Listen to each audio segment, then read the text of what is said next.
ارے اگر غریب ہو گیا تو کیا ہے، اگر نادار ہے تو کیا ہے، شکم میں روٹی نہیں ہے تو کیا ہے، آنکھوں میں چبھن ہے تو کیا ہے، بخار ہے تو کیا ہے، تکلیف ہے تو کیا ہے، اگر دنیا نہیں ہے تو کیا ہے، اللہ کی مدد اور نصرت تو تمہارے ساتھ ہے۔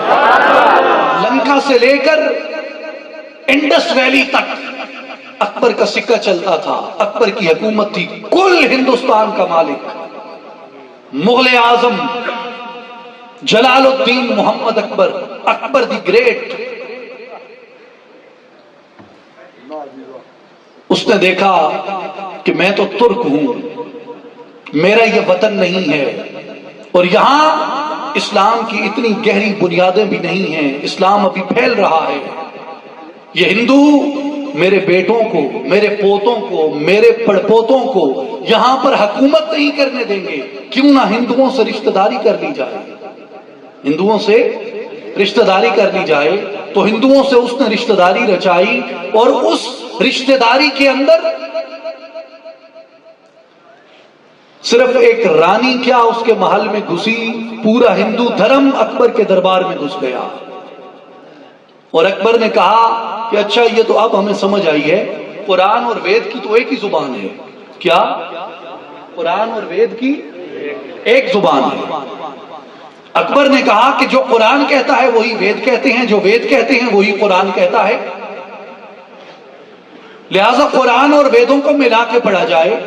ہندو دھرم کو بھی ایک صحیح، جائز اور الہامی دین مانا جائے، اس کی حقانیت پہ یقین رکھا جائے، اور اس کو اسلام کے مد مقابل رکھنے کی بجائے اس کو اور اسلام کو برابر میں رکھ کے پڑھا جائے، اور دونوں کی عبادت اور دونوں کے طریقہ کار کو درست مانا جائے، اس دین کو اکبر نے دین الہی کا نام دیا۔ اب سلطنت کی افواج ہیں، لاکھوں کی تعداد میں افواج ہیں، توپ نئی نئی اس زمانے میں ایجاد ہوئی تھی، توپیں تھیں، تلواریں تھیں، بندوقیں تھیں، ہتھیار تھے، گھوڑے تھے، ہاتھی تھے، لشکر تھے۔ ارے کس کی مجال،